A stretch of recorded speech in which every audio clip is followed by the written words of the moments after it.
המשיח, אני מאמין, אני מאמין, באמונו של אמו, והביאה המשיח, אני מאמין, משיח, משיח, משיח, אוי אוי אוי אוי אוי, משיח, משיח, משיח, אוי אוי אוי אוי אוי, משיח, משיח, משיח, אוי אוי אוי אוי אוי, משיח, משיח, משיח, אוי אוי אוי אוי, שיסממיה עם כל זה החג אלוהי בכל יום שיבוא, שיסממיה עם כל זה החג אלוהי בכל יום שיבוא, שיבוא, שיבוא, שיבוא, שיבוא, יבוא, אני מאמין, באמונו של אמו, בביאת המשיח, אני מאמין, אני מאמין, באמונו של אמו, בביאת המשיח. Who is the main spiritual leader behind what you're going to hear today. Professor Gabriel Handler had to cancel his trip in the last moment because his wife had some health problems, but we're going to cover the topics that he was supposed to give here. We also have Dr. Danny Hoffman from Israel with us. We heard from the organizers that the reason that this seminar starts relatively early for a Sunday is because there is a Super Bowl tonight. But nevertheless, they said that that's probably the reason that people are a little late, because nobody is used to start so early on Sunday. I mean, we started the trip here very early this morning. Actually, we took a 1 a.m. flight from Israel straight to here, and from the airport straight here, and we were on time. But since we wanted to wait for some other people to arrive, we waited a little bit, so our apologies for that.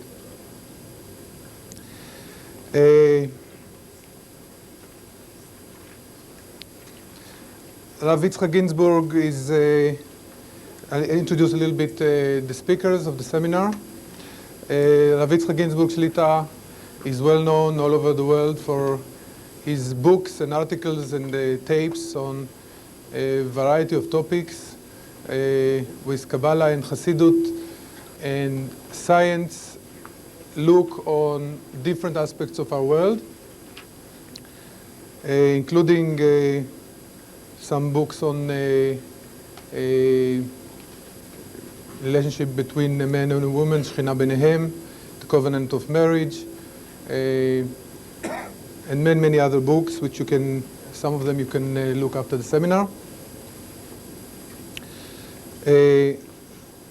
Both Dr. Handler and myself are on the faculty of Tel Aviv University and the School of Management. My specialization is business strategy, entrepreneurship, and international marketing. And Professor Handler, who's not here, is an expert on decision science, or how to make decisions. Both of us are students of Ginsburg. I'll tell you a little bit about that later.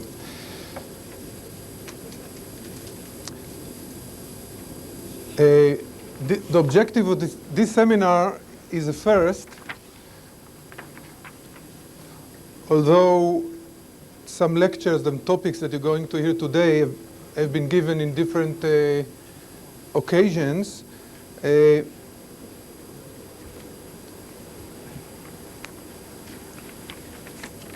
It was given so far only in Israel and in Hebrew. This is the first time in America and in English, and we worked a lot on it, and I hope you'll find it, I'm sure you'll find it interesting. I hope you also, the business people here will also find it valuable. The objective of this seminar, this full-day seminar, is basically to provide a unified view of spirit and matter.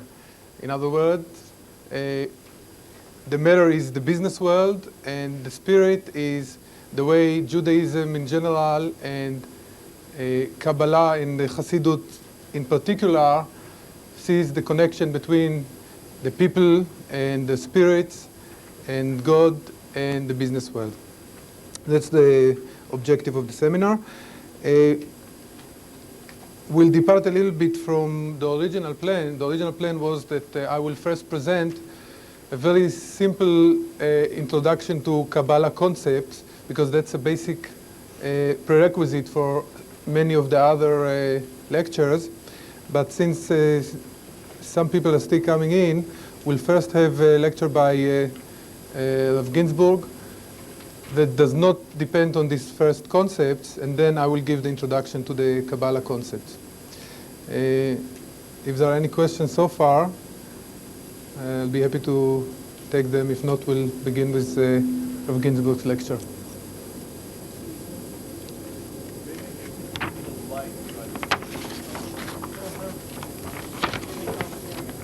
Okay, well, it's not going to be used now, but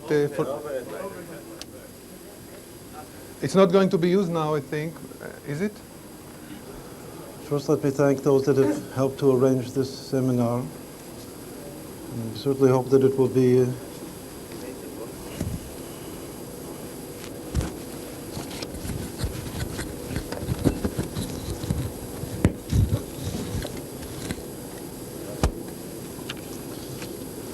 once more, first thanking everyone that helped in the arrangement, the organization of this seminar today.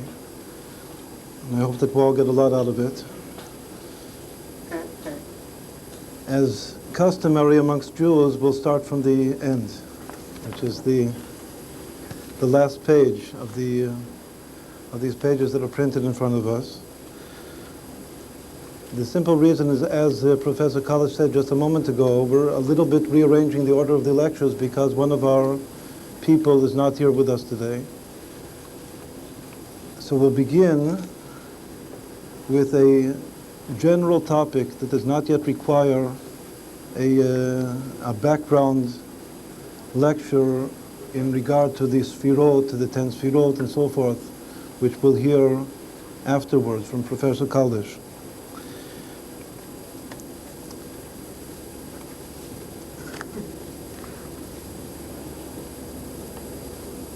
We know that there are three general blessings, physical blessings, that everyone, whether Jew or non-Jew,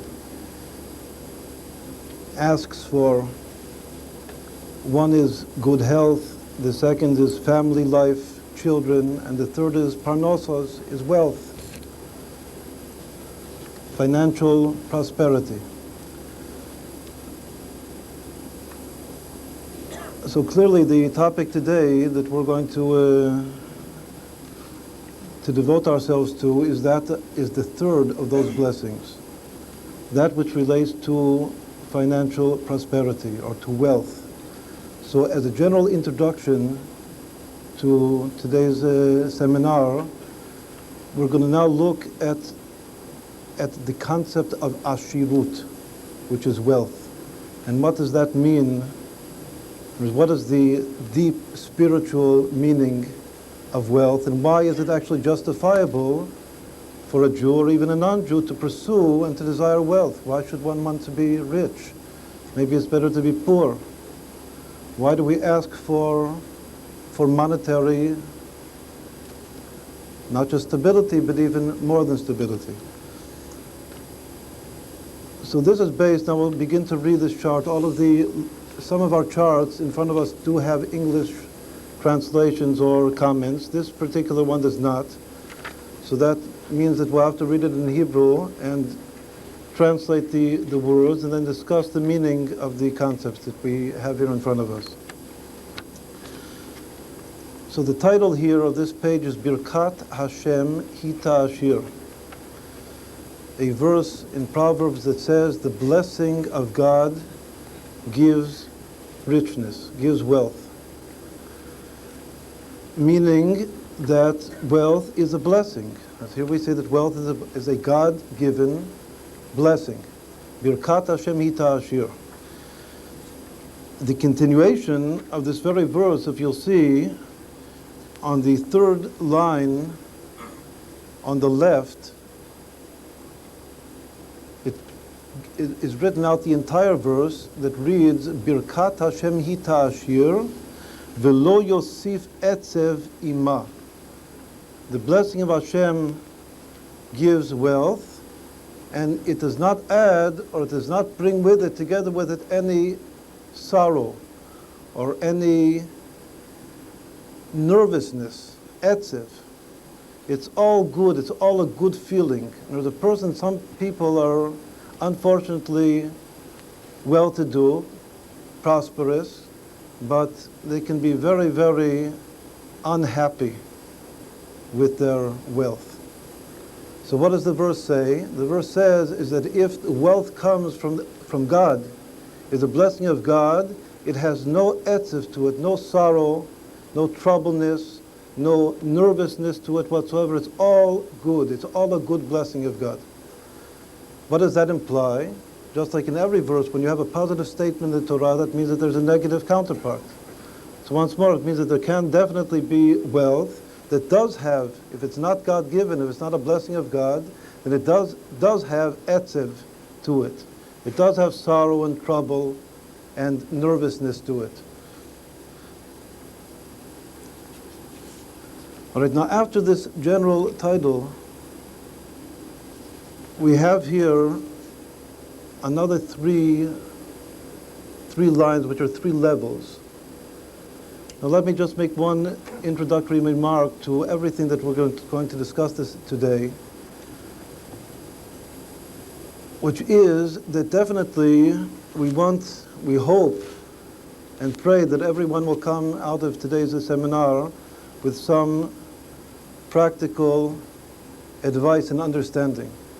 But as taught in Kabbalah and Chassidut, the beginning of any change that a person makes in his life, any change for the good, first and foremostly depends upon changing his way of thinking. Meaning that I can't give you any practical advice to do anything if first your whole attitude towards that very objective that you're searching for, your whole attitude is not improved, in some way is not lifted up to a higher level of consciousness. So this is the utmost, most important thing to understand, that we're not just trying to give like practical steps, how to become rich in 3 easy steps or 4 easy steps. That's not the objective, and that's not the way. The way is how to think about this very topic, this very objective of wealth and of parnos and everything that's related, as a Jew should think, and realize and recognize that there are very different levels of thought, one above the other, and the higher and the deeper one is able to think about the topic, the subject itself, to that extent does that thought then descend into one's speech, into one's action, and becomes a vessel, a kli, for the blessing of Hashem, the blessing of God. So this is the most important introduction, that first a person has to rectify his thought. From thought comes speech, from speech comes action, and from action he creates vessels to receive blessing from on high. So now we're going to look at the 3 verses or phrases on the right, which are actually 3 levels of approaching God and creating a vessel to receive the blessing of wealth. On the other side, there's parallel on the left, also are 3 sayings which correspond to these 3 levels of blessing. So now I'll first read the phrases and translate them, and then we'll begin to discuss them.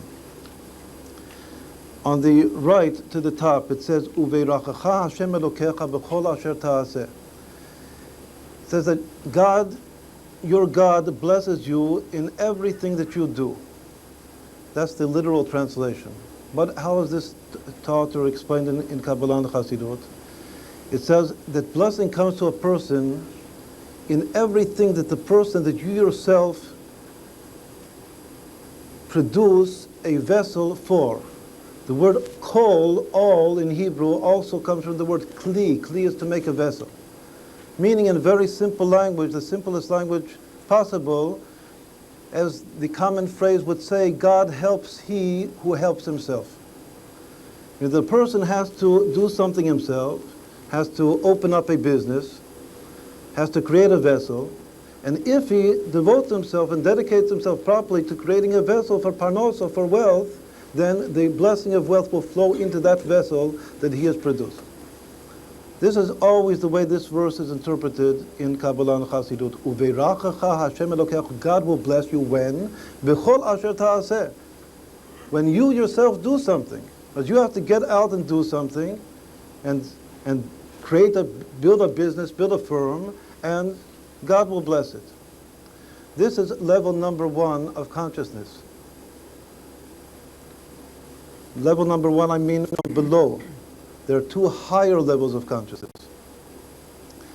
The next phrase, which is 1 level higher, is a part of a verse in Psalms, where the first phrase comes from the Torah itself, from Sefer Dvarim, from Deuteronomy. Uveiracha Hashem Elokecha b'chol asher ta'aseh. The next phrase, which reads V'hu yichak elecha, is a part of a verse in Psalms. The entire verse reads Hashlecha al Hashem Yehovcha V'hu yichak elecha.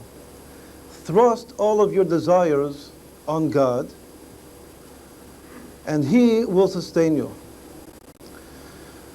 So as we said before, the word all, which is also the word for sustenance, kalkala, is related to the word in Hebrew kli, a vessel. What is this verse saying? This verse is teaching that sometimes the person tries to create himself, as we said before, but God helps he who helps himself. Often a person attempts in his life to create something, it doesn't work. He tries again, once more it doesn't work. What can he do in the end if he's not successful in the beginning? So the verse says, thrust all of your desires on God, and he will sustain you. This word, he will sustain you, this phrase, is read in Kabbalah and Chassidut to mean that he himself, God, will create the vessels. Not only will he send the light. Always in Kabbalah we're taught that there are vessels and lights. In general, the human being from below has to create a vessel, and the light, which is the blessing, descends from God. Very often it says that the vessel always has to do with peace or harmony. That a person has to create a situation which is harmonious, which is peaceful, shalom. That's the vessel. This is actually the very last Mishnah of the Oral Torah. That God did not find a vessel that is capable, able to receive, accept the blessing, his blessing, only peace. Meaning that in general, if a person wants to build anything in life, build a company, so the vessel which receives blessing is peace, is harmony. That's my responsibility. But once more, what happens if a person is not successful? So this verse teaches us a 1 level higher of consciousness, which is thrust yourself entirely on God, and he will sustain you. Once more, as read, he will create the system, the organization of vessels that they themselves will receive the blessing. Now, we've just said that this is relating to a person that is unsuccessful. How can this very same level of consciousness apply and pertain to a person who is successful? Once more, if a person is successful, he made an effort, he made a maximal effort, he built a company, and the company is drawing down blessing and wealth, affluence from on heaven. How can he nonetheless reach this level that actually I am totally thrusting myself on God. And not only does the blessing descend from God, but even the vessels themselves are being created spontaneously from God. So the answer to this is to look a little bit deeper into this word. The word hu yechalkalecha is actually 2 times. It has the 2-letter sub-root in the Hebrew of kol repeated twice. But the word kalkala in Hebrew is kol, kli, kli. In Kabbalah, this is interpreted to mean that he makes a plentitude, a multitude of vessels. Meaning that a person experiences, say a person has built a company. He experiences that the company is expanding. It's expanding at that rate. This is something that we'll talk about in the continuation. It's not expanding too fast, it's not expanding too slow. It has to expand at the perfect rate. There are more and more vessels are being built and incorporated into the corporation, into the company. That experience, that even though I have worked hard to create this situation, but there is some power present in the organization or in the company that is making it expand. Once more expand at the proper rate. This is called a ribui kelim, more vessels and more vessels to receive more blessing and more blessing. A person can be conscious right now that no matter how much I've put into it, how much work, the vessels themselves are being blessed and created and increasing at a steady and maybe accelerated rate from on high. When else do we express this concept of many kelim? Those of us that daven 3 times, that pray 3 times a day, so the second of the 18 or 19 prayers of Shmona Esrei, blessings, is Mechalkel Chayim B'Chesed. We say that God sustains life with kindness, with loving kindness. How is that read also? What is the kavanah of that in Kabbalah?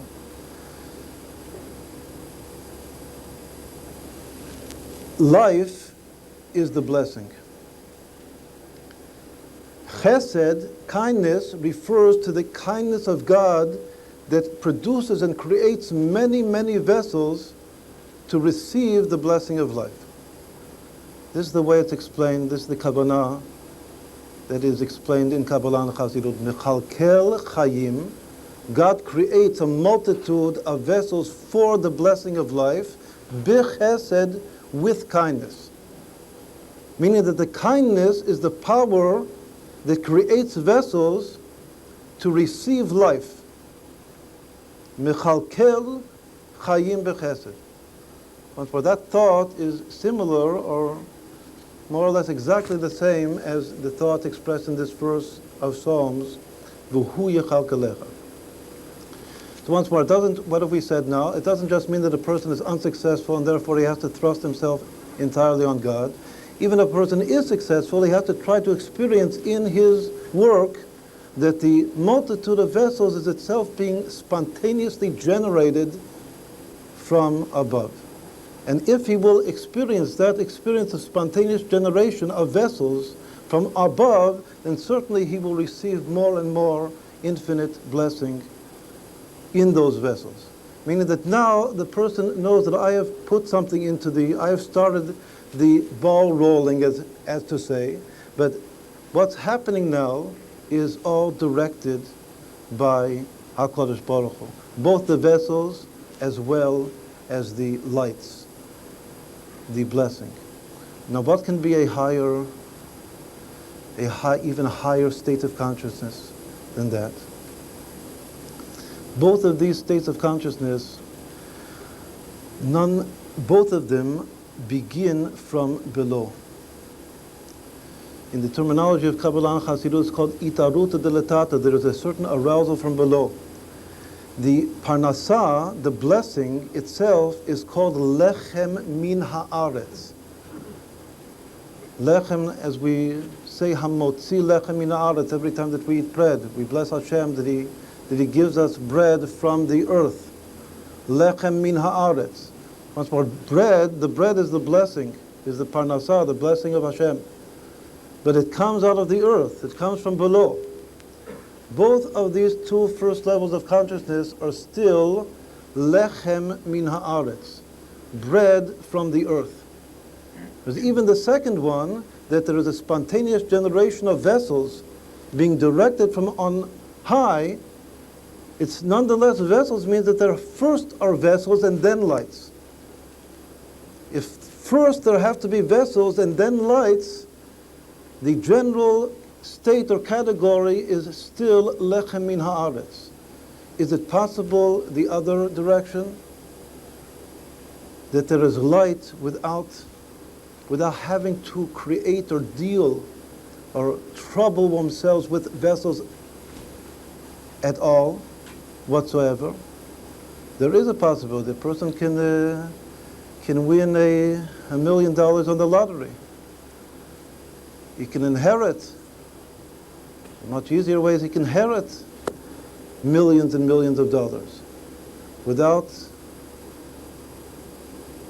doing anything, without any effort whatsoever.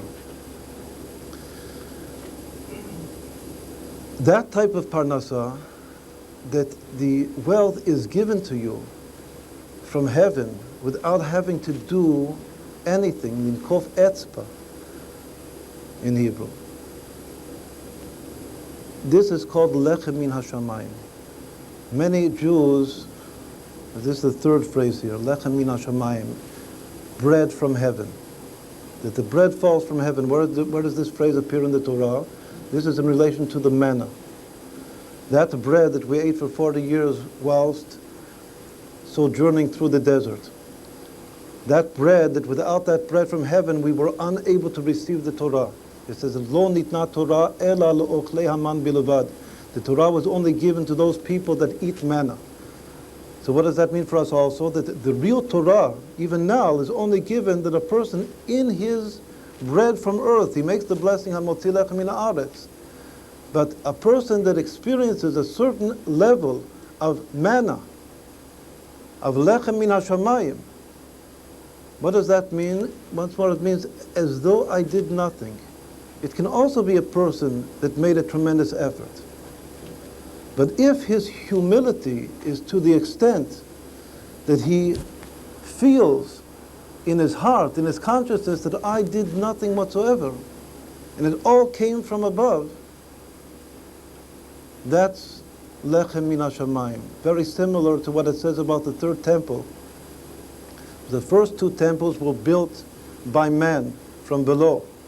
But the third temple descends from heaven, is lechem min hashamayim. So once more, this is a consciousness that can apply to anyone, or the person can have one of these three levels of consciousness. Either a consciousness of, I have to go out and work hard, and if I work hard, I'll be blessed. That's a true level of consciousness. Or a second consciousness that even the vessels, like the shop, that I opened the shop, and it's working out, the vessel itself, some experience that the vessel is I'm being helped all the time by God, that this vessel develops itself. Or an even higher level of consciousness, that as though, it doesn't mean I really am not doing anything. Because when we brought the two examples of a lottery or a Yerusha, an inheritance, so really the person did nothing. It just came to him. But we're trying to make that apply also to every person's situation, life situation. That even if I actually am working, there's a highest level of tzaddik, v'amech kulam tzaddikim. Every Jew can reach this level, that as though I am doing nothing and everything is descending from heaven. In the terminology of Kabbalah, this means that the experience is that the vessels are being constructed from the light itself. Or in the terminology of Kabbalah, from the thickening or the materialization of the lights become vessels. Once more, the first two levels are that first one has to have a system, a network of vessels. The first level is that you just have to have a simple vessel. And in your simple vessel that you put in so many hours of work in your shop, Hashem will send blessing. The second level is a more complex system of vessels, that you are experiencing this system itself as being directed and generated from God. But it's first the vessels, and after vessels, the light enters. It's just like when Adam was created, the first man, first his body was created, and only after the body was created did Hashem blew into his nostrils the spirit and soul of life. First the body, then soul.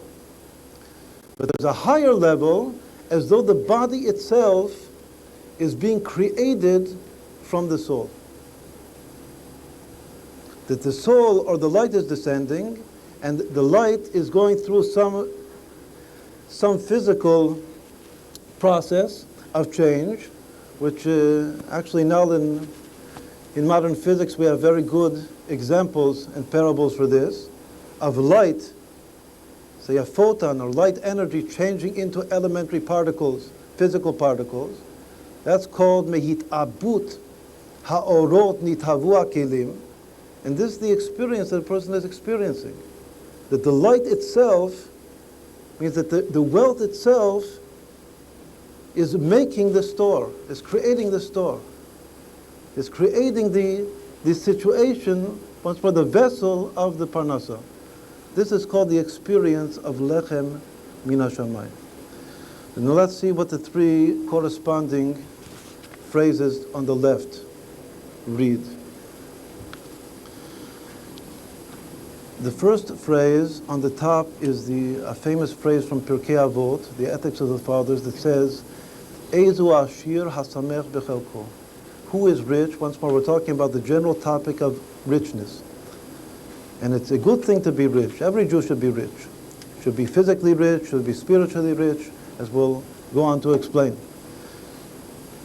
In Pirkei Avot it says that richness does not depend on your bank account, on how much money you have in the bank. That's not what richness depends upon. Richness depends upon your feeling. Are you happy in your portion, or are you unhappy in your portion? Do you believe in God, that God in His divine good providence gives you just exactly what you need, not too little and not too much, because sometimes too much is also bad for a person. He gives you just exactly what you need, and you're happy, satisfied in what God provides you with. That's called Eizu Ashur. Who is the true rich man? The true rich man is a person that is satisfied and happy with his portion. All right, so now this phrase corresponds to the first level of consciousness of wealth, which also, as we'll go on to explain, as we're trying now to, once more, to deepen our awareness and consciousness of how to relate to all of our attempts that we daily make to achieve parnasa and wealth, to rectify our manner of thought. If a person says, I'm happy with my portion, a person is happy with my portion, it means that he does something minimal, or even he makes an effort. As we said before, God helps he who helps himself. And whatever he receives into his vessel, he opens up a shop. As much as he earns, he's happy with what he earns. He doesn't try too hard to expand the business, because he's happy with what he has. So he has his little shop, and he makes enough parnasa for his family to support his family, and he is happy. So that's a great high level, because in the final analysis, a person on earth should be happy.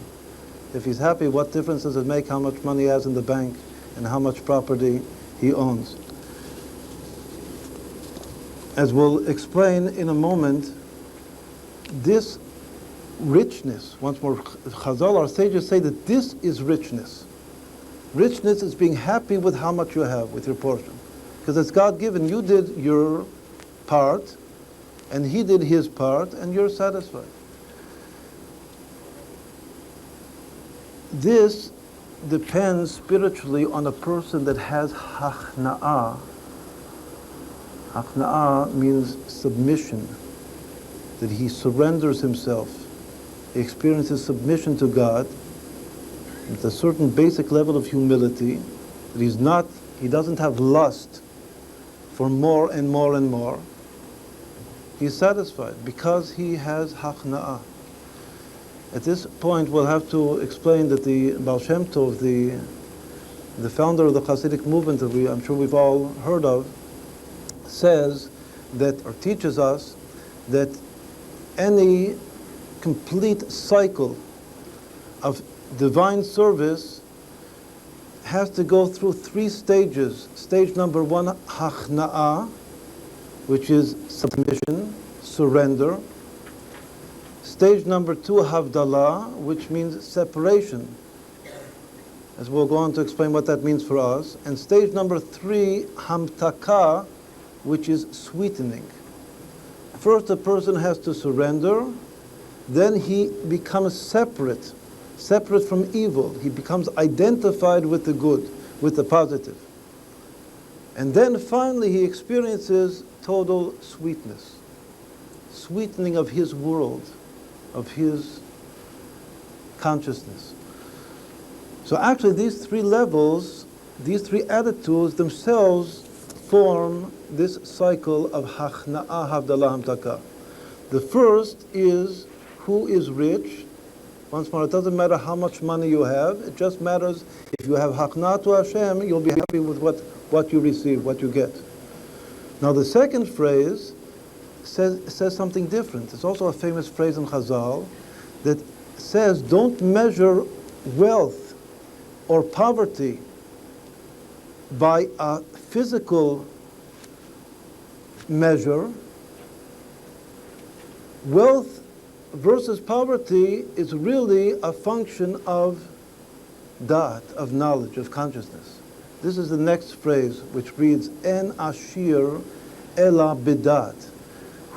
There is no person that is rich, whose richness really applies to the depth of one's consciousness. What is this saying? The first phrase was talking about a physical reality. It says that the pshat, the simple meaning, was that you should be happy with what you have, physically. Be satisfied with what you have. The second phrase is already talking about a spiritual dimension of wealth. And it's saying that the real wealth is not just being happy with whatever physical amount you own, but it depends upon how much knowledge, and knowledge means knowledge of God, how much consciousness of God you possess. That's your bank account. Your bank account is in your mind. Right, so this is not exactly the same as who is wealthy, he who is happy in his portion. It's saying that wealth is at a different level altogether. Wealth is a function of da'at, of knowledge. Meaning also that even secularly we can understand this. It's better to have knowledge, to be wise, to learn, to invest in education, in self-education, or to invest in self-fulfillment, of working in order being able to perfect one's latent talents. That's much more, that is true wealth, much more than physical wealth. This is an example, a classic example of what the concept of havdalah means. Havdalah means that I understand that very same thing that I was driving for, that objective that I was driving for, I appreciate it and understand it at a different level altogether. I take it out of its physical context and bring it into a spiritual perspective. That wealth is not once more, it's not just being happy and satisfied with my physical possession, because this is as much as I deserve, but it's consciousness. Now that consciousness, how does that relate and correspond to the second level of blessing that we said before? A person who has da'at, it's very easy to understand that if you have this level of da'at, you can experience in the physical routine itself how the physical is being generated by God. How there are a multitude of vessels which are being produced that appear to all be within a physical context. But it's really not physical, because once more, what does that mean? That means that you're aware of God. That you have that, you're experiencing God. How do you experience God as far as wealth, going back once more into the physical context? By seeing that everything is hashgacha pratit, something that we'll discuss in a moment. Everything is being directed by God. And especially in my esek, in my business itself, every little detail, the most minute detail, is all being generated by God. And God is actually making things grow and expand and develop. Right, so that's why this phrase is taught, this phrase of Ein Ashir El Bedat corresponds to the second level, which is called V'hu Yechalkalecha. Now the third is our initial phrase, which was the title of this page that we have in front of us, that literally reads, the blessing of Hashem makes you rich, and makes you rich in the sweetest possible manner. That there's no bitterness to your richness whatsoever. So it's all, when does a person have that experience of Birkat Hashem Ita Ashir, Velo Yosif Etzev Ima, that it's all sweet, because it's all God-given, meaning that everything is now flowing down from heaven. Lechem min Hashem, it's all bread from heaven, it's all manna from heaven. That the manna, it says, was tasted, everyone, in exactly the way he wanted to taste it. Exactly the flavor that he wanted to taste, that's what he tasted in the manna. It was the sweetest possible experience of the blessing of wealth.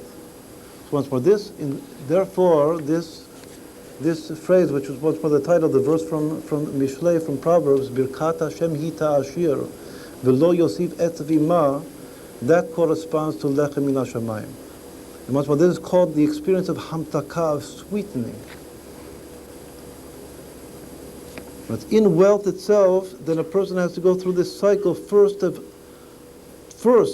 and foremost of Hakna'ah. Hakna'ah means being satisfied with what one owns, with what one receives.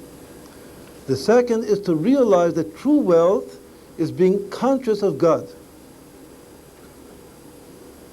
And if one is conscious of God, one is conscious of Hashgacha Pratit, of divine providence, and one is conscious of the divine element and power in everything that happens in the physical realm and cycle, and how everything is being generated spontaneously from on high.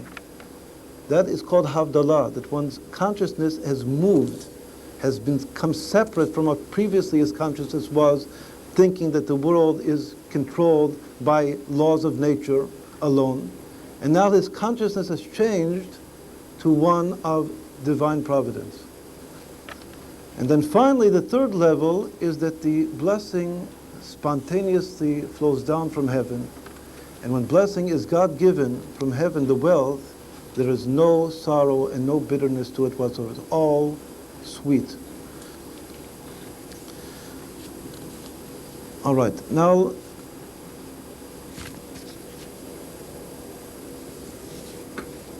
to try to summarize now and make it a little bit shorter, the next three lines, just now explain this in short, in Bekitzur, shortly, say that there are three people in our tradition, two from the written Torah, and one, the last, from the oral Torah, who possess the same name. A name is a very essential thing. The name reflects the very essence of he who is called by that name. There are three great people in our tradition who are called Eliezer. Eliezer literally means, my God is my aid. God helps me. The first Eliezer is the servant and actually the manager of the great firm that was created and begun from the first Jew, by the first Jew, Abraham Avinu. His commander-in-chief was Eliezer Eved Abraham. Besides controlling all of his possessions, he also was sent, as we probably all remember in the Torah, to search for a wife suitable to enter into the home of Abraham, the first Jew, to marry Yitzhak Avinu, the son of Abraham, which he successfully fulfilled his mission in finding Rivka, Rebecca, for Isaac. What was his sign? His sign was a woman that expresses great, infinite loving kindness.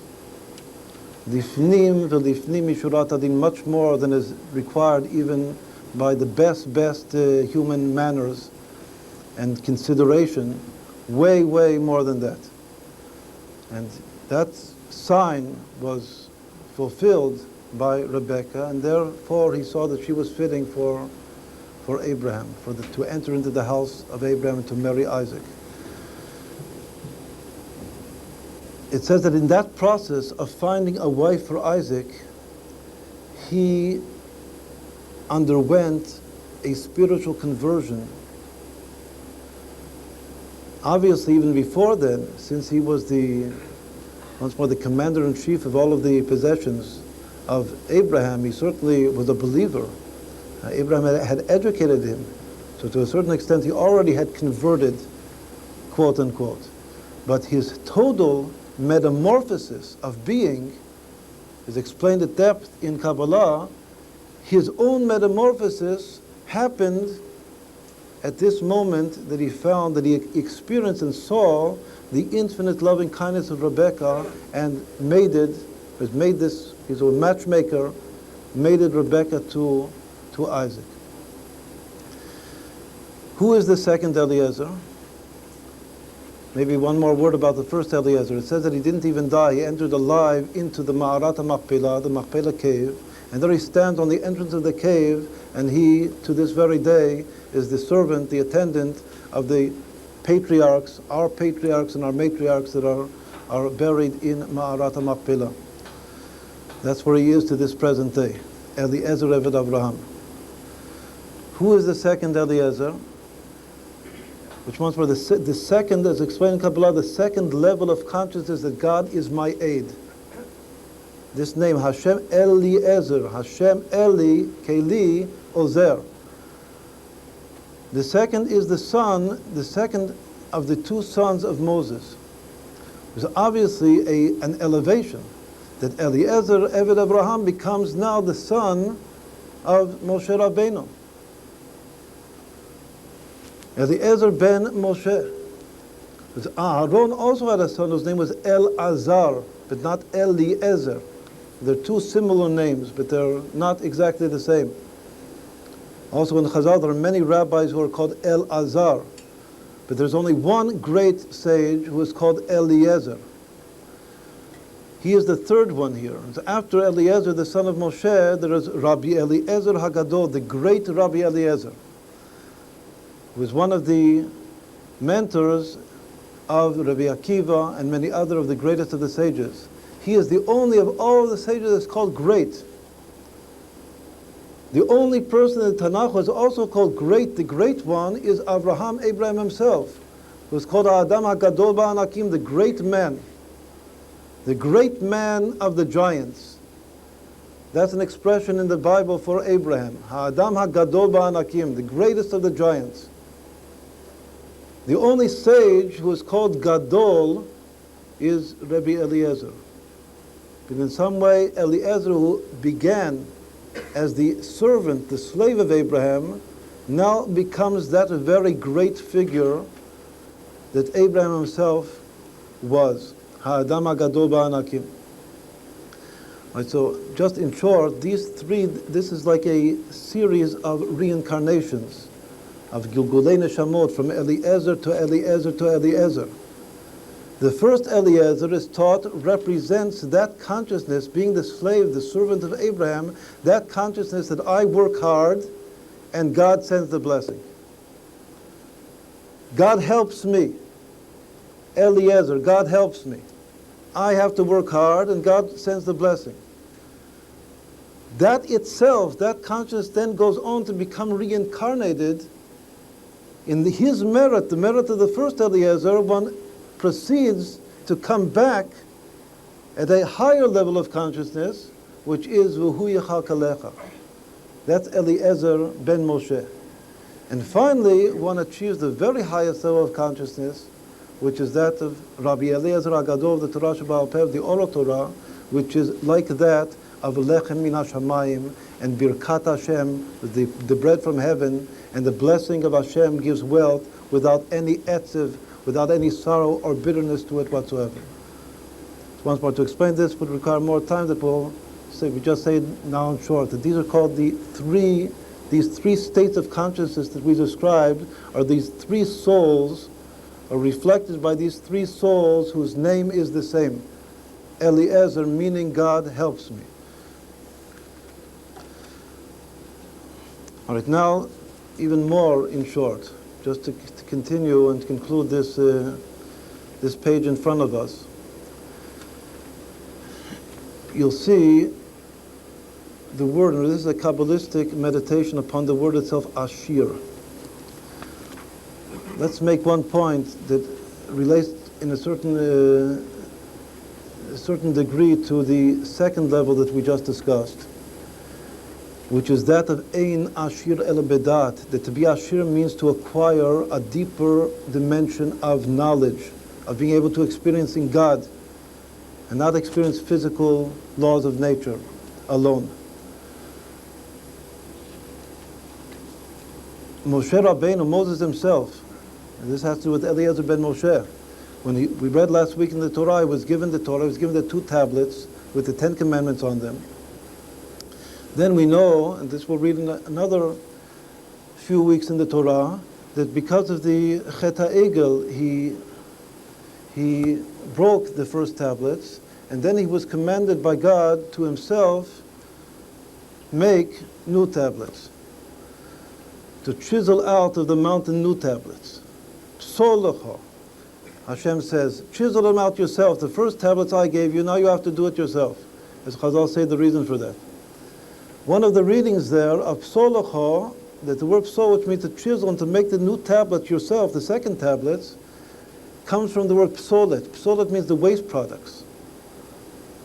And Chazal say that the tablets were made from precious stone. It was like diamond, or even more precious than diamond. The construction of the tablets was the greatest diamond factory ever. So it's clear that the waste of that diamond is once more a stone which is more precious than diamond. The waste itself is of infinite wealth. So Chazal say, "Hapsolet yesh lecha," that you chisel it out, and all of the waste product, when you're chiseling the diamond, you're cutting the diamonds for the tablets, all of the waste will belong to you yourself, personally. Hapsolet tiyeh shelcha. So what do Chazal say about that? Mikan nit asher Moshe Rabbeinu harbe. From here, Moshe Rabbeinu became very, very wealthy, infinitely wealthy, because the psolet of the tablets belonged to him. In Chassidut we're taught that why does Moshe Rabbeinu have to be physically wealthy? Once more, this is just to return into our original question, why is wealth a value? At a deeper level, why is wealth a value for a Jew? So in Kabbalah and Chassidut is taught that there are certain levels of consciousness, even of prophecy, that a prophet cannot conceive and achieve if he himself personally is not wealthy. And it says that in order for Moshe Rabbeinu to reach higher levels of prophecy and higher levels of conception, of divine conception, he had to have this physical wealth, which was the psolat, the waste product of the tablets themselves, to belong to him personally. So once more, this was another very, very important point that has to do with Eliezer ben Moshe. It's related to that level of Eliezer, which is related to the fact that wealth, not only is wealth how much you know, to that extent of how much you know, that is your true inner wealth at the level of separation, Havdalah, but vice versa is also true, that the more wealth you have physically, the more you are able to know. Very similar to what Chazal say, that if a person has possessions, has a beautiful home and beautiful furniture, that is marchiv et da'ato shel adam.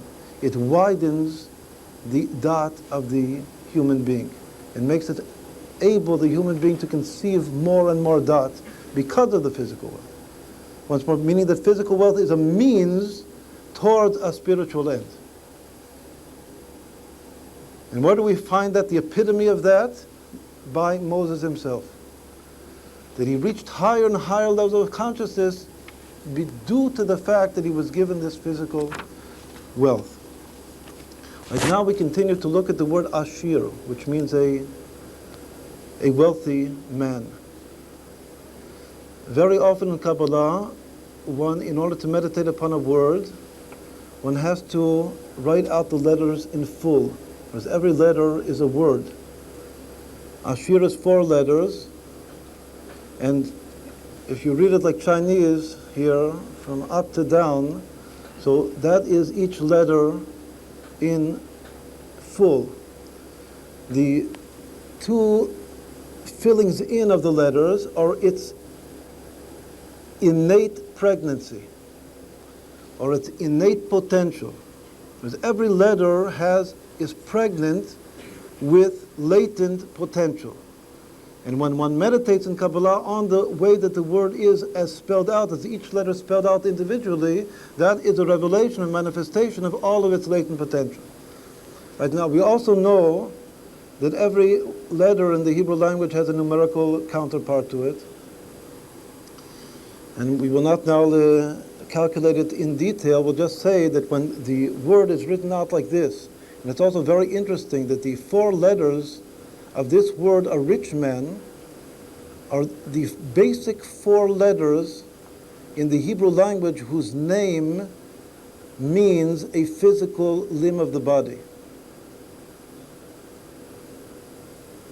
For instance, the second letter of the alphabet is bet, means a house. The first letter, aleph, either means cattle or has other meanings to it. But the 4 basic letters whose names are physical limbs of the body are these 4 letters of Ashir.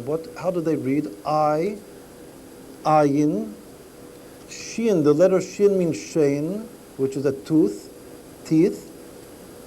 Then comes Yud, which means hand, Yad.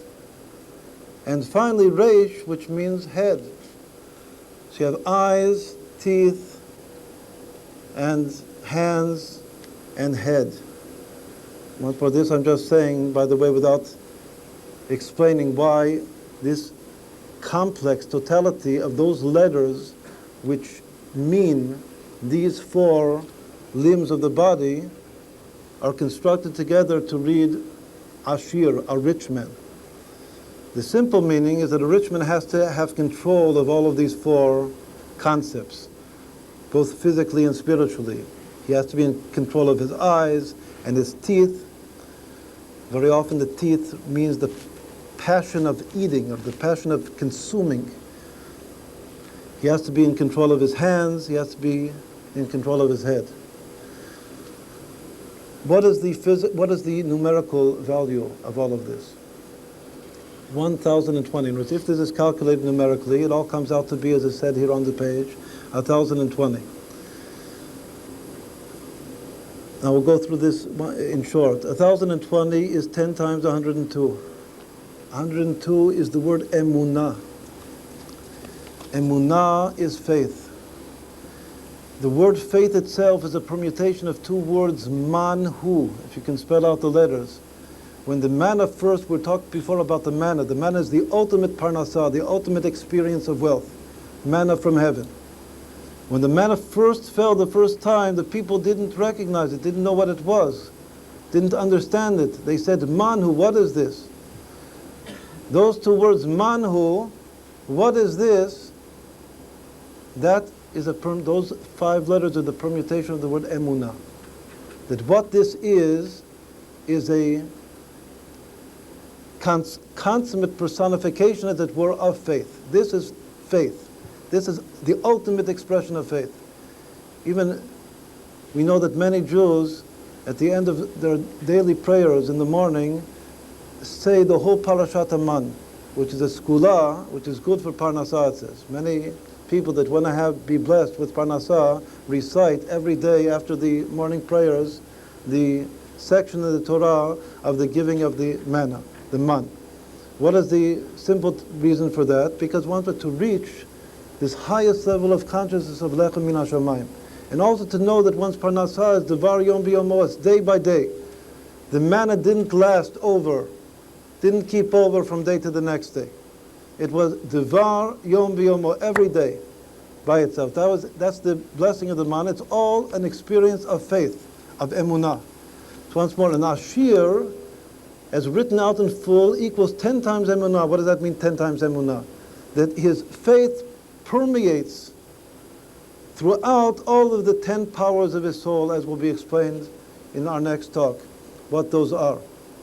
The 10 times in Kabbalah of something means that this particular force or power permeates all of the 10 levels of the soul.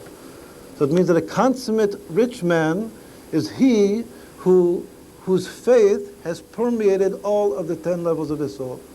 And then his consciousness is totally one of manna, the highest level that we discussed before, of lechem min hashamayim.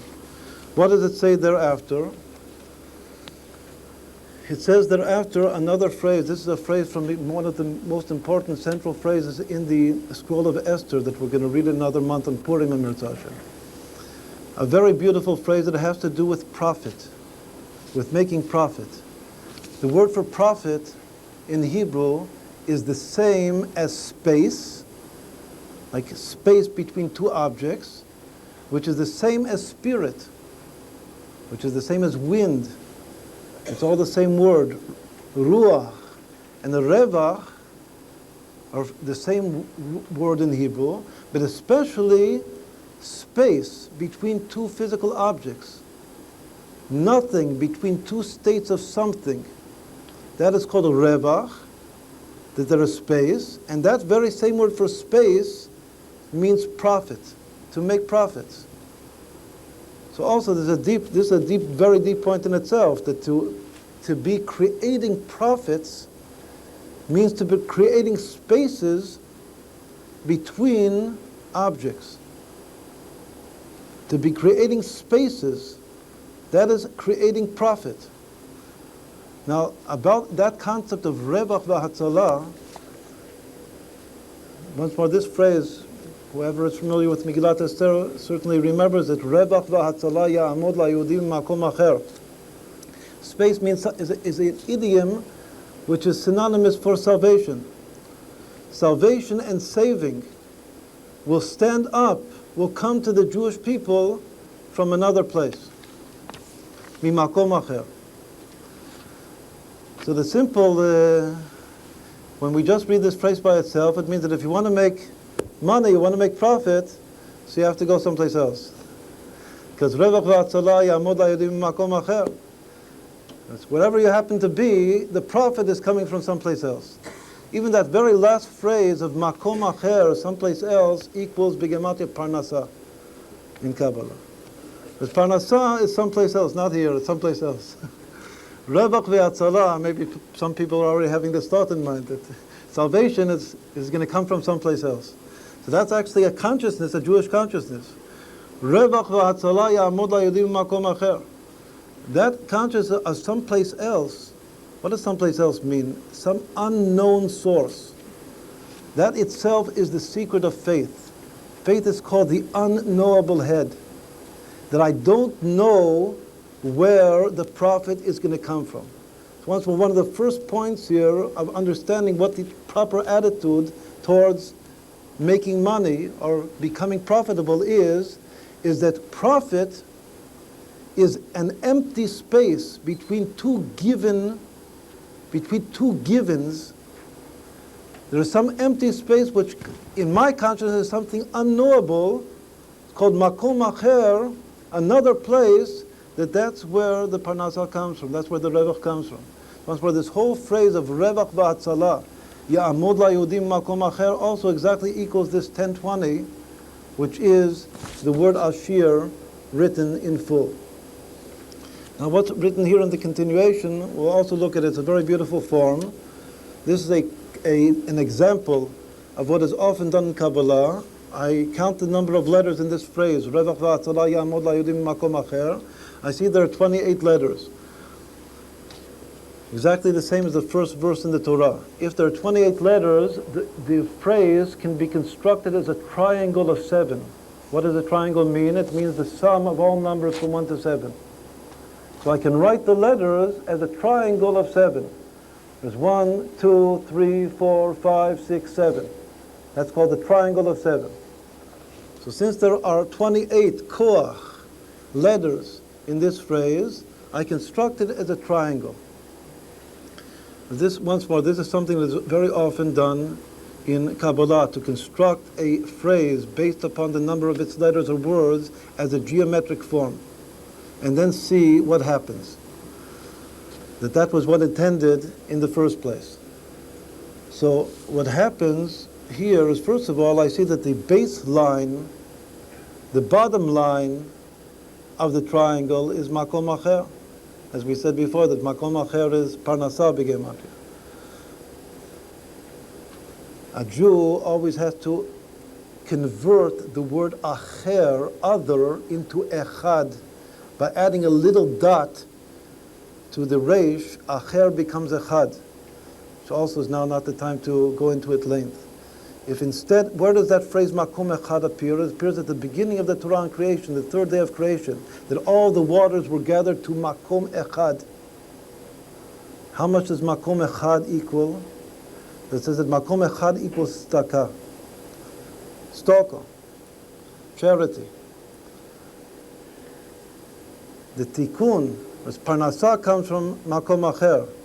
But what you have to do with it is convert makom acher into makom echad. It has to go to the right place.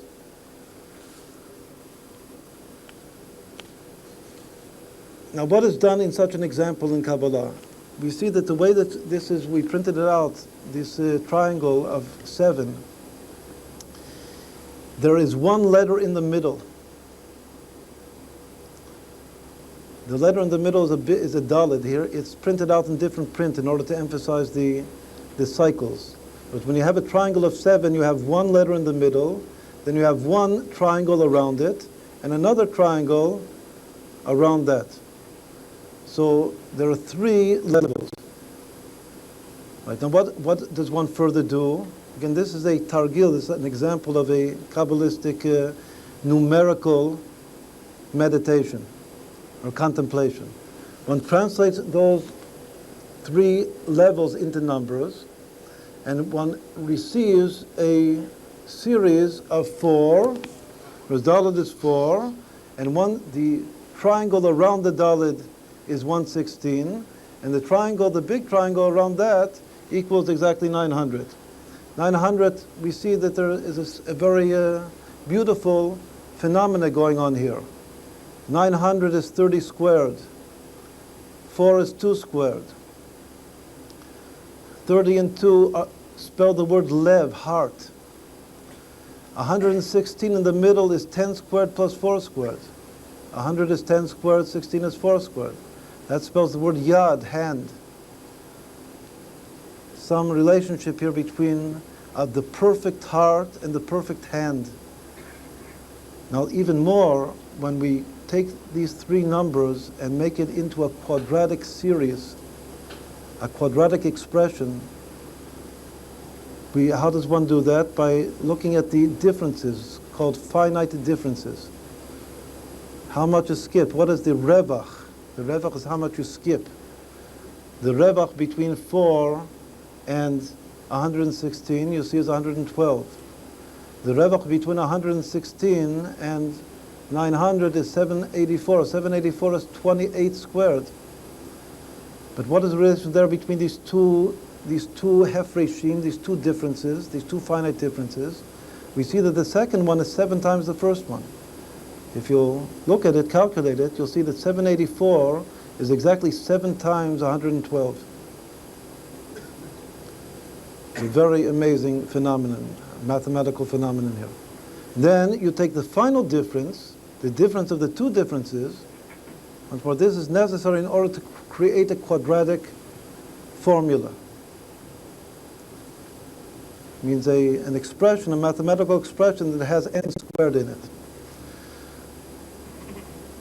The final base number is 672, which is obviously, since 784 is 7 times 112, it means that 672 is 6 times 112. That's the base, that's some power. What does this base level mean? It's some power which is generating this progression. Now, the line underneath that says what that number represents in Kabbalah, 672.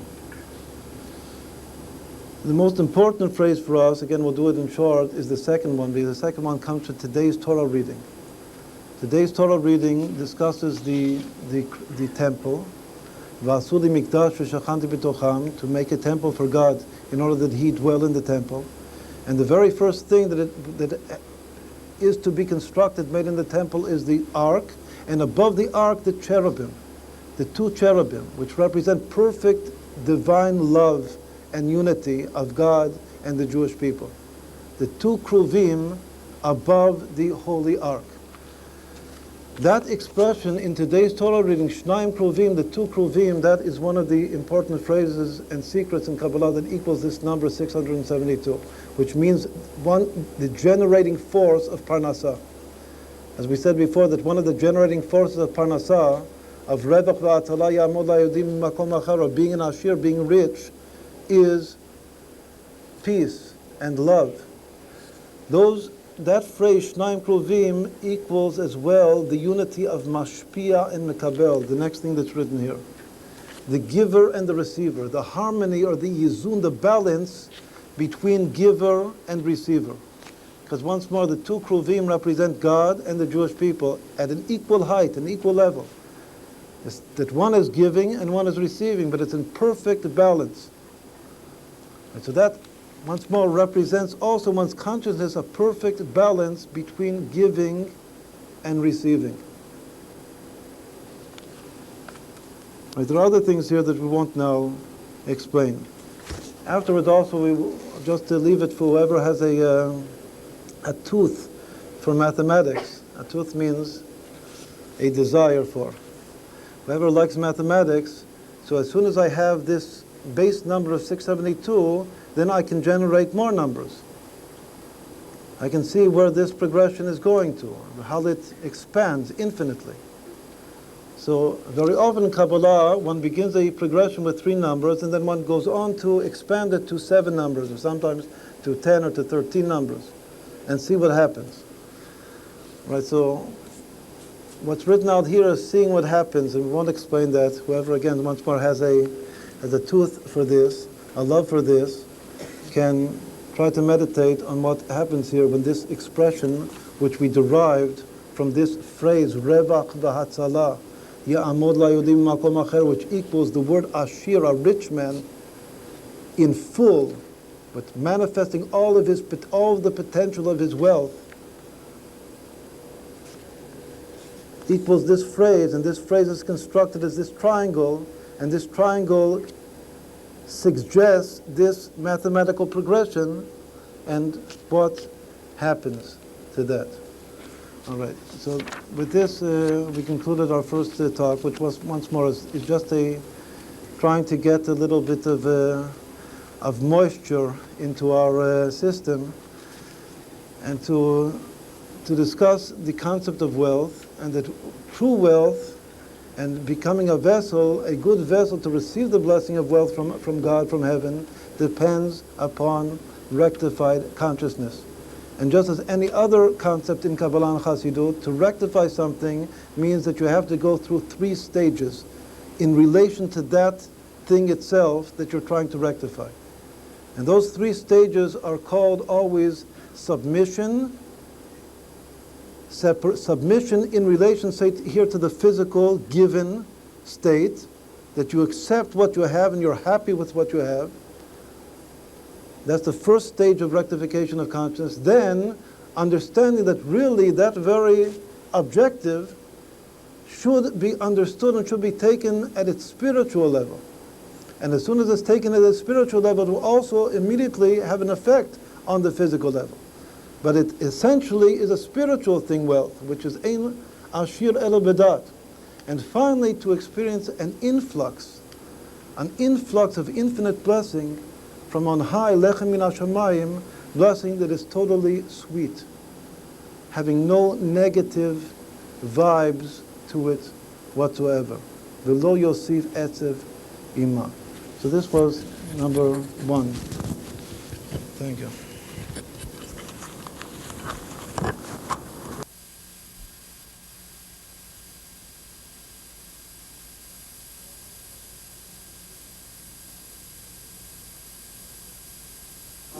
Why Moshe Rabbeinu needed to be rich in order to achieve higher levels of prophecy and so forth, and consciousness.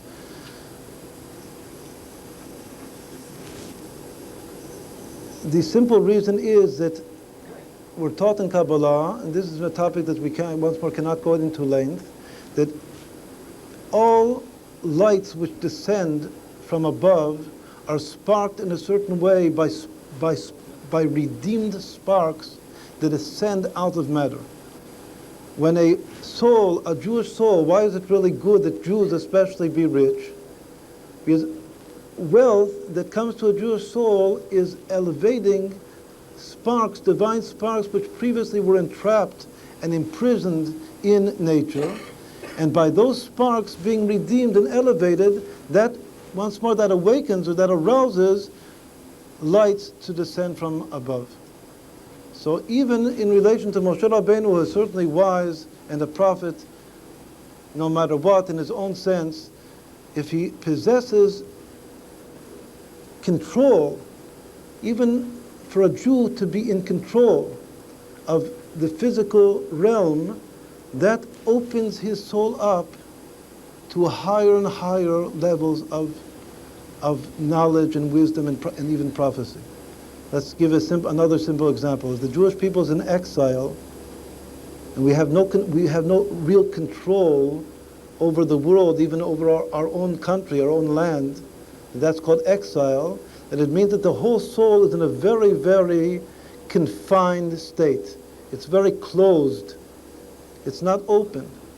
As soon as we become what's called a balabayit, a possessor of what is intended to be ours, our physical grounding, that opens up the soul. There's something about the physical world that it has these sparks in it which open the soul to higher and higher levels of consciousness. Yes?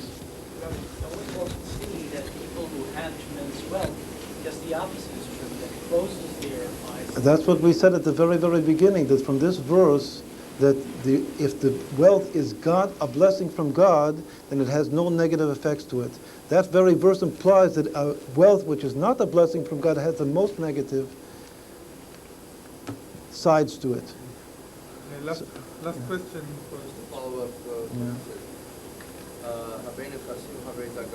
That the more property and possessions a person has, the greater the anxiety one has. All right, so that's take away from spirituality? all right. So that's exactly referring to, say, a Benoni who has not reached this level.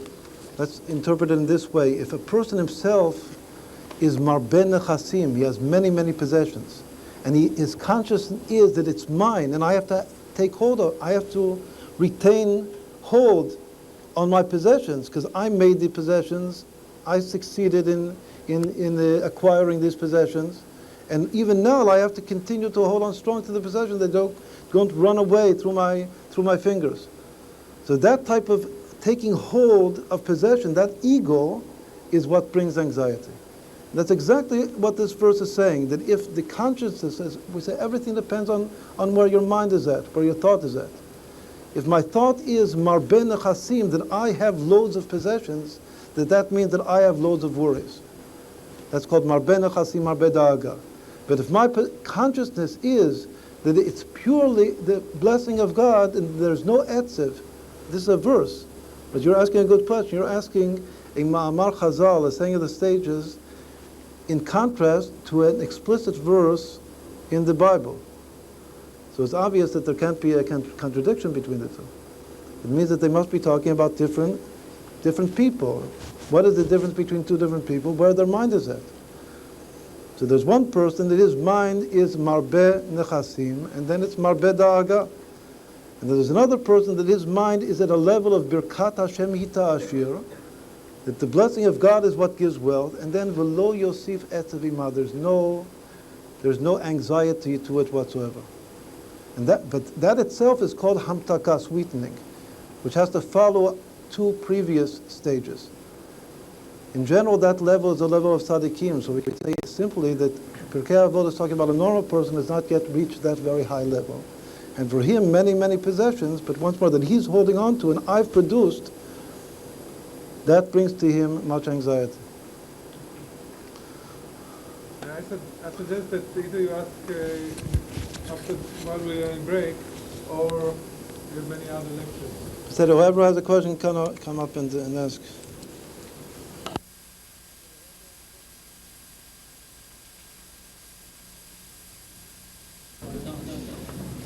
די הצלחה, די מוצלח, לא? כן. אני אומר שזה גם מתמלא ככה, אבל זה מתמלא יותר. זה 100 ומשהו אנשים.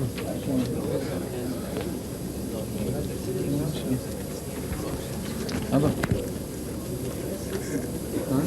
We would like to thank the Pan American Diamond Corporation for hosting and sponsoring this special event. And I would like to invite Mr. Eli Naisi, the chairman of the company, to say a few words.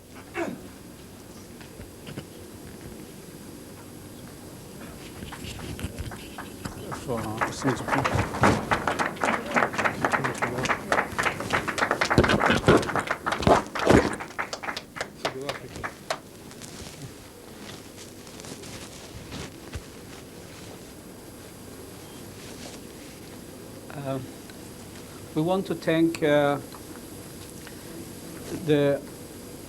Rabbi Yitzhak Ginsburg for the great effort to come here and give such a wonderful lecture and participate in this seminar. We want to thank Professor Shlomo Kalisch and Dr. Danny Hoffman for making a tremendous physical effort to be with us in light of the fact that they just landed from Tel Aviv, and we hope with all their jet lag they will overcome all the physical obstacle to give us a splendid lecture. I don't want to add anything that the rabbi and the professor and the doctor Hoffman is going to give us. However, I want to mention a few words that they are going to be quite important. We live in diaspora. We live among non-Jew. Our number in percentage is very few. What we have to remember, if we are talking about business and enterprise and making money, we always have to remember that the rabbis and the hachamim for the last 3,000 years, they had the foresight and they had the wisdom and they had the creativity to guide us, and always they were right. I just want to give you a few cases that we have to guide ourselves with them. Case number one, just going from 300 years ago and then going even back to 2,000 years ago, was a Gaon Mevilna gave a very important harem. And he said, when you do business, when you make money, don't cheat the goys. And he had the tremendous foresight to when we found out in our blood what does it mean, why he said it. 2,000 years ago, when Alexander Yanai conquered the great, he was a great warrior. He conquered tremendous part of the Israeli territory. And after that, he decided that he's going to convert with power many non-Jew. And the Chachamim told them, don't do that with power and with the sword. If you want to convert anybody, just convert them willingly. He did not listen to them, and the result was, as you know, the Hordos, terror, the Edomim, and that what contribute to this destruction of Israel. Prior to that, or after that, during the Agrippa's period, the King Agrippa's period, and during the Hordos, just before Hordos took over, King Herodes took over, the Jew had to be, they were invited to a kind of trial before the Roman Caesar. And finally the Jew were summoned, and they were obligated by Caesar to send them taxes. And the Jew told the Caesar, let us do that for you. And the Chachamim told them, no, don't do this dirty work for this shalit. Let them do it themselves. Don't teach the Jewish people to do very dirty work, to take taxes from all the citizens of that area. They didn't listen. The result was that for many centuries, the Jew got to this bad habit, became tax collector. They hate themselves to their environment, and that did not help the Jewish people in their relation with their neighbor where they were sitting and living. So the most important thing that we have to remember while we are living and making business in diaspora, we always have to make sure not to do anything to make the goyim hate us for it, not to cheat them, not to take advantage of them, because we live with them and we cannot create that history again that happened for the last 2,500 years. And hopefully when we go forward, us and our children, if we live among them, they have to think that we are very, very fair to them, very noble, and they have to think of them that we are one of them and not net azar. And hopefully the rest will be given by the esteemed professors and Kvod Harav, and we will learn from that a great lesson how to make a business and how to prosper in our career. Thank you.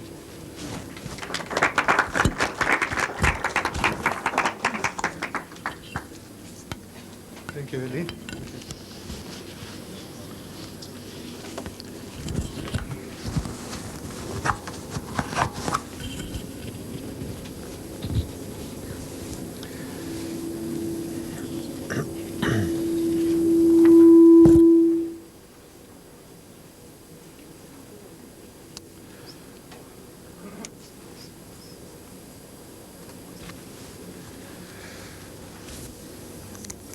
Okay, the objective of this presentation is to give an overview of basic concepts of Kabbalah, which deals with the things that in the past were very secretive, and only the most learned people of Judaism were allowed to learn them. Now, after the Baal Shem Tov and the Hasidus movement was started, it was allowed to teach it in a more widely, and most of the other talks today will use some of these basic concepts of Kabbalah. So I will try to explain them in simple words.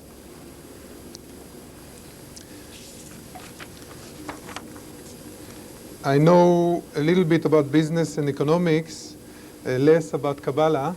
So if you have difficult questions, you have to address them to Rabbi Ginsburg later. Okay.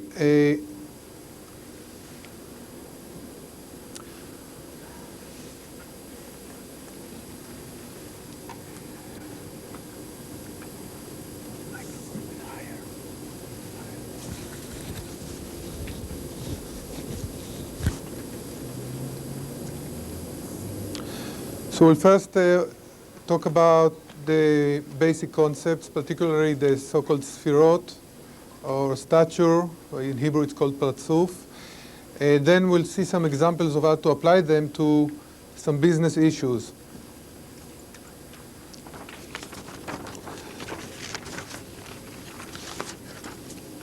The word sfirot in Hebrew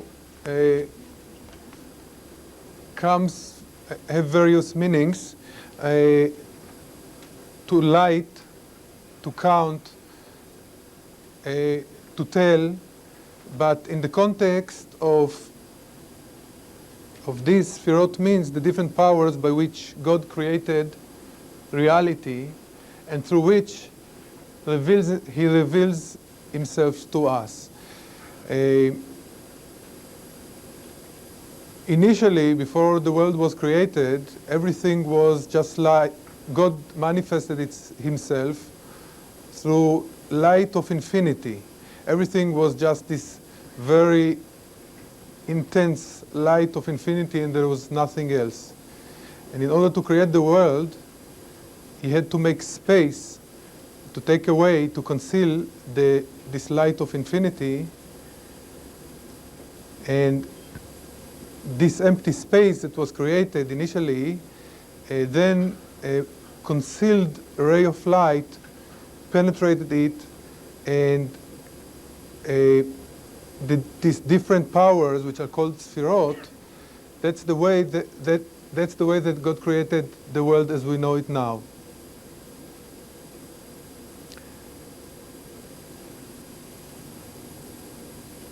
Now, since we were also created in His image,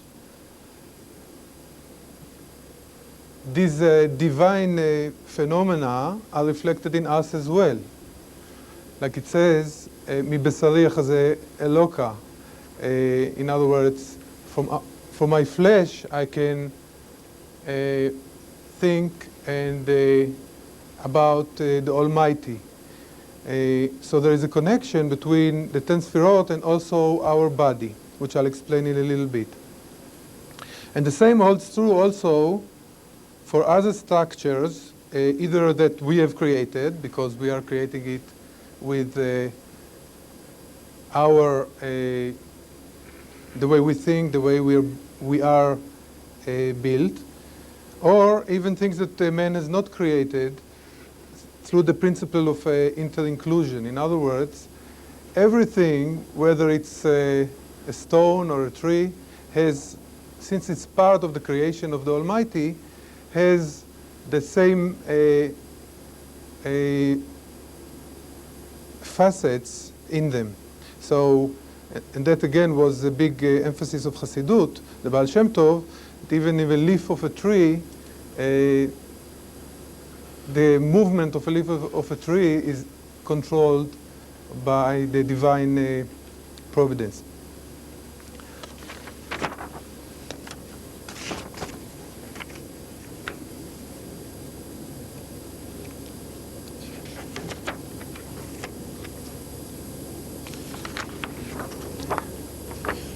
You have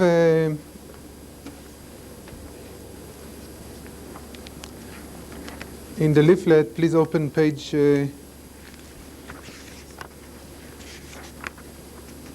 first page. Here I have a little bit of a different picture.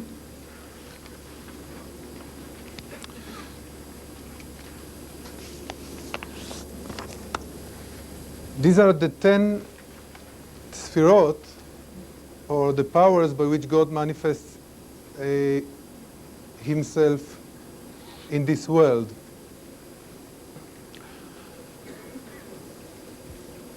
Well, actually, you see there are 11 here, so I'll explain what's going on. The three upper ones are the intellectual ones. They're called wisdom on the right side, in Hebrew chokhmah, understanding bina in Hebrew on the left side, and knowledge or dat in the middle one. This is the intellect part. Below, the emotional part. On the right, kindness or chesed. On the left, severity or bina in Hebrew, gvura in Hebrew. And in the middle, tiferet in Hebrew or beauty in English. So these are the intellectual three, these are the emotional three, and the last three are the instinct one or the innate ones. Mutba in Hebrew, netzach, victory, hod, thanksgiving, and yesod, the foundation. And the 10th one is malchut, or kingdom. So what is the top one, the crown?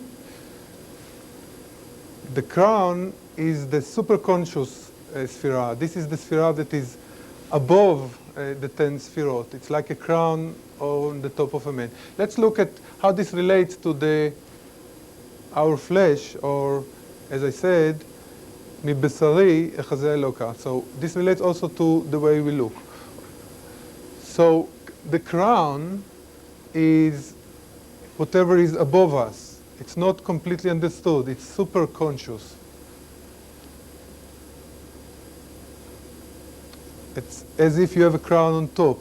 It's the inspiration that we get from above, from an upper level.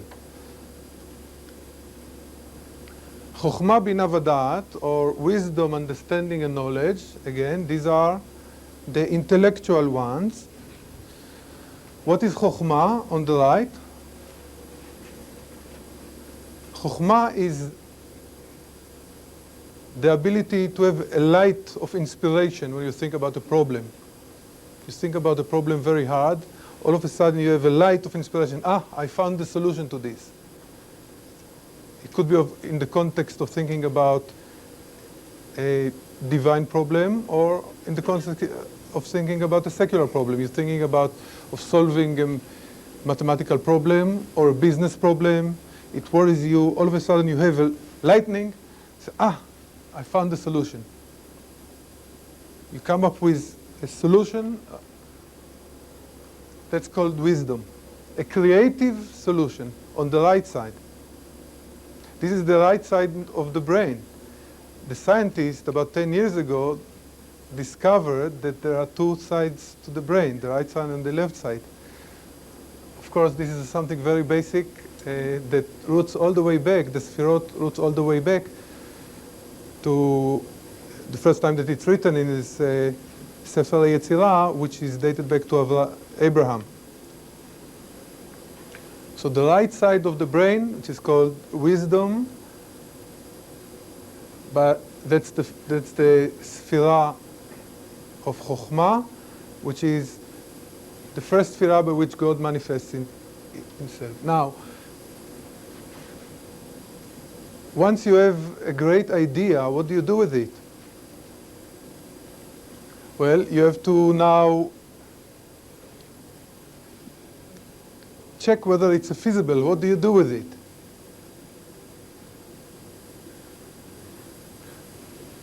For example, you had this great idea of a new product.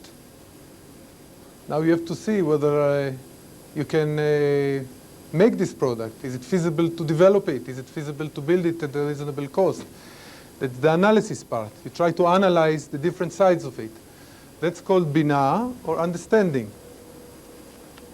It's like thesis and antithesis, or idea and the analysis of that idea, the development of that idea. That's called understanding or binah. That's the left side of the brain. That's the side that take the idea and cuts it into pieces. While this side is the creative side, this is in many cases the anti-creative side. That's the counterpart. In the context of the family, this is called Abba, and this is called Ima. Abba is the father, Ima is the mother. Because in many cases the man is flying with crazy ideas, and the woman puts him back on earth to relate it to the practical things. Of course, the principle of inter-inclusion, each of these sphirot in them has all the 10 sphirot. So of course, in wisdom you have the 10 sphirot, which I'll explain later, and a person who has a very strong side of binah, of the analysis, also has the chokhmah and the binah and all the other sphirot inter-included in them. So the flow of things typically is from the superconscious, the source of all ideas and things, which is the inspiration from above. We get a spark of wisdom, then analyze it with the left side, and then it has to become part of our da'at, knowledge, which is the backside of the brain. And that's the connection of this idea with the real knowledge of this idea. Let's take an example of driving a car. The first person who, let's say, have thought about that you can invent a car and drive it, that would be the wisdom part. Understanding is, okay, now let's try to analyze how we're going to drive that car. That you can explain, or even to a child, you can explain, look, you have a wheel and you turn it left, and then the wheels turn like this, and the car has to go left. You push the gas. So I'm sure you can take a smart kid who never drove a car, and he'll get 100 in the theory of driving a car. That will be the analysis of how you drive a car. But would he know how to drive a car? Of course not. Because in order to know how to drive a car, it's not enough that you understand how to drive a car. It has to be part of you. You have to be connected to the feelings of driving a car. That's called knowledge. In the context of God, of the Almighty, it's not enough that you understand the principle of divine of religion in the world. You have to be connected to it. You have to feel it in everything that you do. Only then it means that you practice correctly, and the understanding of God and its ideas and the analysis of them. Okay, so that's the intellectual part. Chokhmah, binah v'dat, wisdom, understanding, and knowledge. And in a moment, we'll practice this in the context of a company. Now, the emotional part, I'll take question in a little while. Let's go on to the emotional part.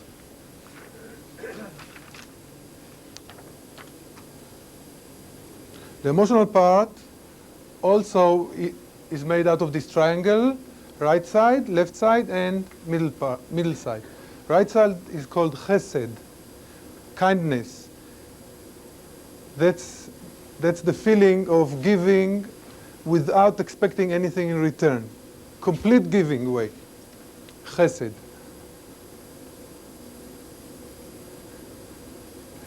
On the left side, gvura, or severity. That's the ability to restrain the giving. Midat hadin. In other words, unlimited giving might be dangerous. The person who is getting whatever you are giving him may be overwhelmed with delight, with whatever you're trying to give him. For example, the all just very, in a very short way, as I mentioned earlier, the infinite light of the Almighty, if He would give it to us unrestricted, without concealment, we would just disappear, will be immersed in the infinite light. So the giving, even of something good, the light from above, have to be concealed so that the vessels can take the amount of light. Same thing here. When you're giving something, you have to use the sphira or the midah of gvura in order not to give too much. What's the right balance? The right balance is called tiferet, or beauty. And that's the right balance between giving and withholding.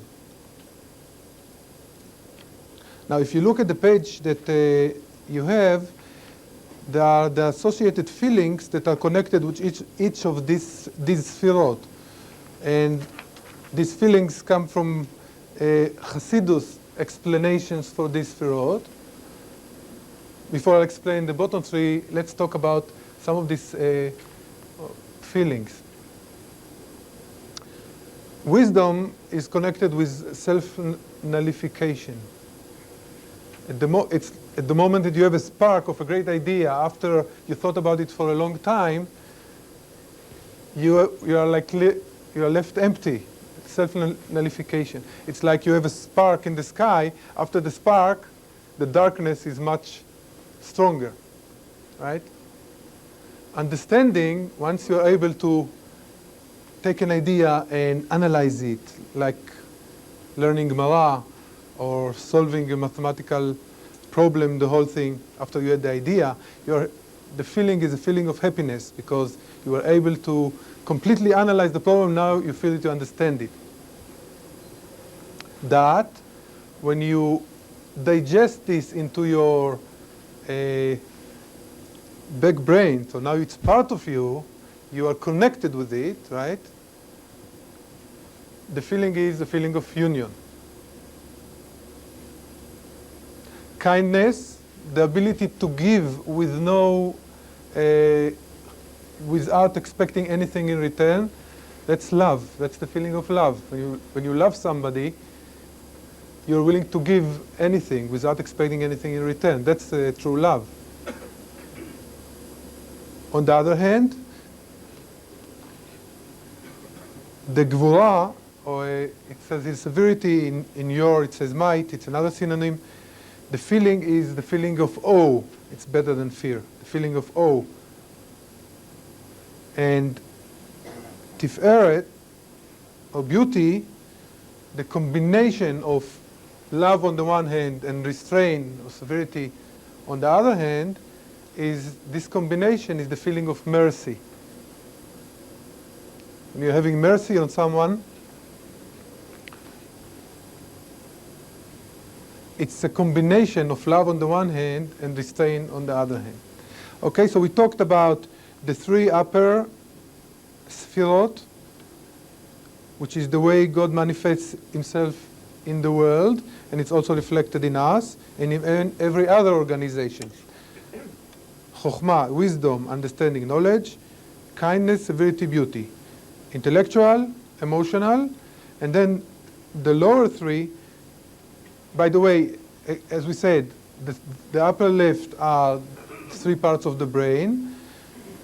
The middle parts are right hand, ימינו תחבקני, that's with the right hand you hug someone with love, and גבורה, severity, is the left hand, and תפארת is the whole body. Because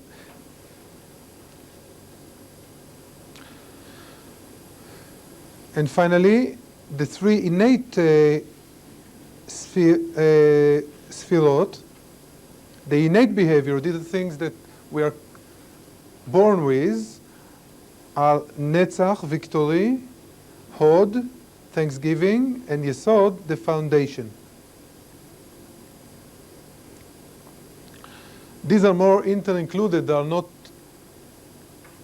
as strict as chesed, gvura, and tiferet.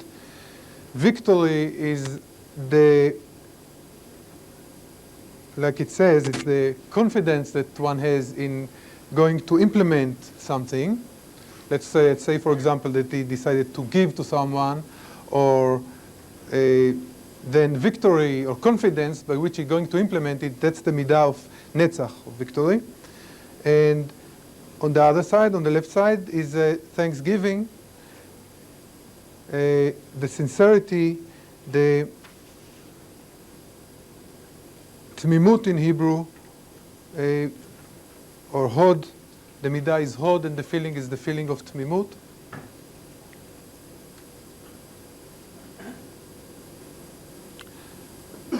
And finally, the middle part, the foundation called yesod in Hebrew, that's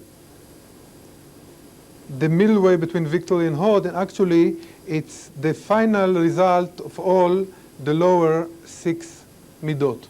We have the upper 3, which are intellectual, and the lower 6, which are the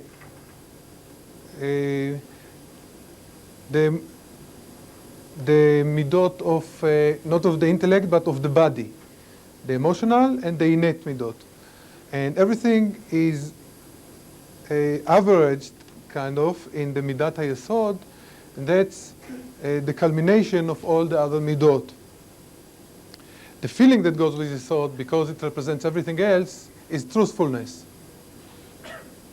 Yesod, the person who symbolizes the yesod more than anybody else, is Yosef HaTzadik. Yosef, who was on the one hand connected very connected to the Almighty, even though he was in Mitzrayim. On the other hand, he was very strong in implementing things. He was the right hand of Paro in implementing things. And everything, he had the right balance with Midat HaEmet, to being a truthful person, whether to Paro, whether to anybody else. Now finally, the last sphera is called the kingdom, Malchut in Hebrew, the kingdom, and that's like the counterpart of the upper 6 sphirot. The feeling that goes with that is humility. In other words, true kingship has to go with humility. Why? Because in order to be a true king, in order to be accepted by the people,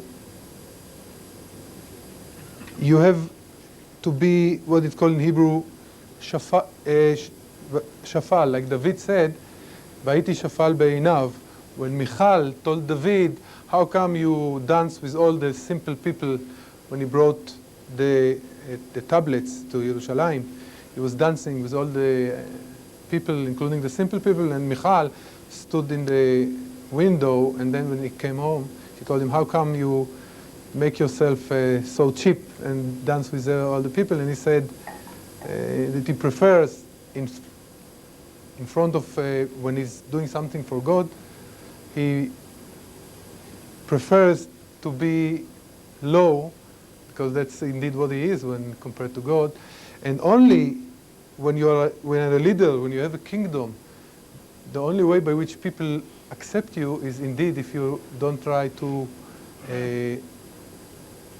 show them how big you are, to rule them, but on the other hand, by being, by showing humility and showing that you know that there's somebody above you, which is, of course, the Almighty, and we get the inspiration from the Almighty by the thing that is the superconscious, the crown.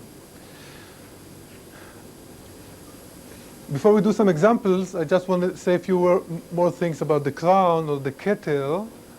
The keter, the superconscious thing that we are not aware, these are the things that actually motivate us with everything else.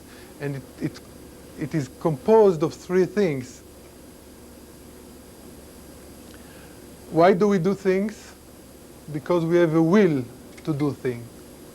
That's Sheraton in Hebrew. The will makes us, the will, let's say, to be rich, will make if somebody wants to be rich, will cause his brain to think, okay, let's think about some ideas of how I can become rich, or why I want to be rich. Okay, the ratzon, the will to do something, is the thing that drives a person to do things. And this is something that cannot be explained. Where does the will come from? From the ta'anug, okay, the pleasure. The seek of pleasure causes us a will to get something. Of course, it can be used in a positive way or in a negative way. And that's again something that is super conscious. It comes from above, from the crown. And above everything else, there is the faith, the emunah. The faith, in a good way, is the faith in the Almighty who controls everything. And in a bad way, it can be used in a different way. But the faith in something, that's the strongest thing that controls everything. If you are truly believing in the Almighty, then your desires for pleasure will be not channeled into wrong ways, but will be channeled into things that are associated with what God told us to do. Okay? So to summarize this new concept for some of you, these are the 10 sefirot. Sometimes it is without the crown, and sometimes if you do count the crown, you don't count the knowledge, because the knowledge really is reflected in the 6 lower sefirot. These are the powers by which God manifests himself in the world. These are the powers by which he created the world. And these are the powers which are manifested in us because we were created in the image of God. And the same is true for everything else in the world. Now let's do some examples.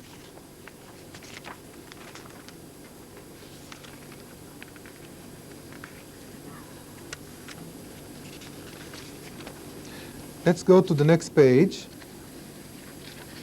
and try to, now this is called, when you try to analyze a certain phenomena, a certain structure, and to see how are the different sefirot, the different powers are reflected in it, it's called to build a parzuf, a statue. In Hebrew, a parzuf. Parzuf is like a face. Let's try to build the parzuf of the company. Now you have it, so it's very easy to do since you have it in front of you.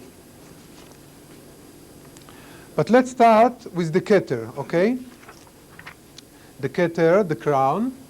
These are not part of the company, but this is above the company. What is above the company? Above the company are the investors as represented by the board of directors. Now, who has the faith If I come to you with an idea, I have a great idea, and I ask you, give me your money, and we'll build this idea, and in the future, you'll make 10 times your money, let's say. I have this new computer that I know how to make. It's the greatest thing that ever happened. You'll give me now $1 million, and in 5 years, you'll get back 10. It's a good deal, right? The only thing is that it requires of the part of an investor what? Emunah, faith. He has to have faith in the idea, and he has to have faith in you. He really gives you $1 million now just for faith, nothing else. So the board of directors, which are the representatives of the investors, they represent the faith in the company, at least in the initial state. Then we'll see later what should be the right relationship, the right flow between the board of directors and the managers of the company in order to continue this type of faith relationship. And what happens if the flow of information is such that you lose faith? Below that, the pleasure, who has the pleasure for seeing the thing that everything works? The chief of staff in practice of the company, and that's the president or the CEO. If everything works nicely, he's the one who takes pleasure. He's like the king there. And who are the people who has the will to act and to do things? Of course, the vice presidents, the people below the chief of the company. So these are the three super conscious, or the kettle of the company. Now, who has the ideas about developing new things? Well, depending, let's take a technology company. Then we can talk about other type of companies like trading companies. But let's take a technology company, ones that makes computers or medical equipment or whatever. Who's the one who has the great ideas about what to do? It's typically the scientist. It's typically a particular scientist in the research department. People here who are familiar with such companies, it could be a very big company. It's usually just a very select type of people who are very creative. They have great ideas of what to do. So this is the research department. Now, this is just an idea. He had an idea of how to build a particular thing. Now, this is nothing. You have to take the idea and to develop it into a product. Can it be done? How long is it going to be done? How much is it going to cost?